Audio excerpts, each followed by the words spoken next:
பாளையங்கோட்டை வஉசி மைதானத்தில் ஜல்லிக்கட்டுக்கு ஆதரவாக இளைஞர்கள் போராட்டத்தில் ஈடுபட்டு வருகின்றனர். இது தொடர்பாக எமது செய்தியாளர் ராமசுந்தரத்திடம் கேட்கலாம்.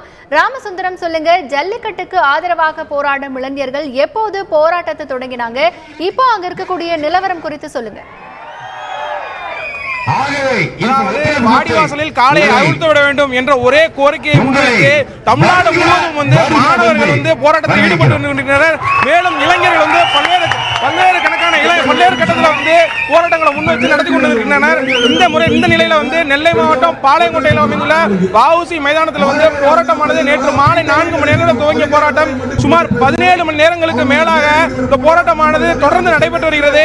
இந்த போராட்டத்திற்கு நெல்லை மாவட்டத்திலிருந்து பல்வேறு கல்லூரிகள், அதாவது கலைக்கல்லூரிகள், ஐடி கல்லூரிகள், பாலிடெக்னிக் கல்லூரிகள் பல்வேறு கல்லூரிகள் மாணவர்கள் இந்த போராட்டத்துக்கு ஆதரவு கொடுத்திருக்கின்றனர். மேலும் பல வழக்கறிஞர்களும் தங்களது ஆதரவை தெரிவித்து வருகின்றனர்.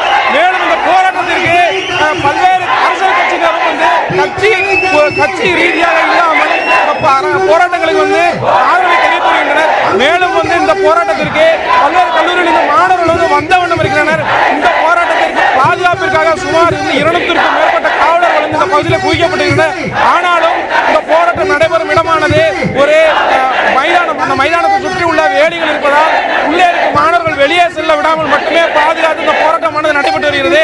மேலும் இந்த போராட்டம் குறித்து இந்த போராட்டத்தின் இளைஞர்களை ஒருங்கிணைத்து நடத்தி கொண்டிருக்கும் வாட்ஸ்அப் குழுவோட ஒரு ஒருங்கிணைப்பாளர் நம்மோட இருக்கிற அவரிடம் கேட்கலாம். இந்த போராட்டம் நடத்திட்டு இருக்கீங்க, சுமார் 17 மணி நேரம் தொடர்ந்து இந்த போராட்டம் போய்கிட்டு இருக்கு.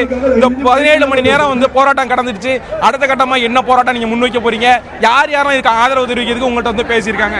பல்வேறு இயக்கங்கள் நம்மளுக்கு ஆதரவு தெரிவிக்கிறதா பேசியிருக்காங்க. இப்போ எல்லா இயக்கங்களும் இங்கே நேரிலேயே ஆதரவு தெரிவிக்கன்னு சொல்லியிருக்காங்க. எங்களோட கோரிக்கை சென்னையில் இப்போ வச்ச மாதிரி தான், எல்லாரும் சிஎம்ஐ பார்த்து பேசி இதுக்குன்னு அறிக்கை வெளியிடணும்னு சொல்லிட்டு இருக்கோம். பிசிஏ ஆக்டில் அமெண்ட்மெண்ட் எங்களுக்கு வேணும். இதை கூடிய சீக்கிரத்தில் அவங்க பண்ணுற வரைக்கும் இந்த போராட்டமானது தொடர்ந்துட்டு தான் இருக்கும். அதாவது இவர்கள் ஒரே கோரிக்கையாக ஒட்டுமொத்த தமிழகத்தில் இருக்கும் இளைஞர்களும் ஒரே கோரிக்கையை தான் முன்வைக்கிறார்கள். என்ன கோரிக்கை என்றால், அதாவது தமிழகத்தோட முதலமைச்சர் தங்களிடம் இந்த கோரிக்கையை முன்வைத்து பேச வேண்டும் என்பதே அவர்களோட கோரிக்கையா இருக்கு. மேலும் இந்த போராட்டத்திற்கு ஆதரவு தெரிவித்து சட்டக்கல்லூரி மாணவர்கள் இன்று காலை போராட்டத்தில் ஈடுபட்டனர். தொடர்ந்து அவர்கள் வகுப்புகளை புறக்கணித்து இங்கு வரலாம் என எதிர்பார்க்கப்படுகிறது. மேலும் பல்வேறு கல்லூரிகள், கலைக்கல்லூரிகள் மற்றும் மகளிர் கல்லூரிகள் இந்த போராட்டத்திற்கு ஆதரவு தெரிவித்து இந்த மாணவிகள் அதிகமான அளவில் வந்து கொண்டிருக்கிறார்கள். பாளையங்கோட்டை என்பது நெல்லை மாநகரின் மத்திய பகுதியில் அமைந்துள்ளது. இந்த மாநகரின் மத்திய பகுதியில் அமைந்துள்ளதால் போக்குவரத்து நெரிசல் ஏற்பட்டுவிடக்கூடாது, மாணவர்கள் வரும்பொழுது வேற எதுவும் பிரச்சனைகள் ஏற்பட்டுவிடக்கூடாது என்ற ஒரே காரணத்திற்காக காவல்துறையினர் அதிக அளவில் இந்த பக்கம் குவிக்கப்பட்டிருக்கிறார்கள். மேலும் மாணவர்கள் அதிக அளவிலான கூட்டம் வந்து கொண்டிருக்கிறது. கல்லூரியில் புறக்கணித்து இந்த பகுதிகளில் மாணவர்கள் வந்து கொண்டிருக்கிறார்கள். மேலும் மாணவிகளும் தற்பொழுது கூட்டத்திற்கு வந்து கொண்டிருக்கிறார்கள். அவர்களையும் பார்க்கலாம். மாணவராக ஆண்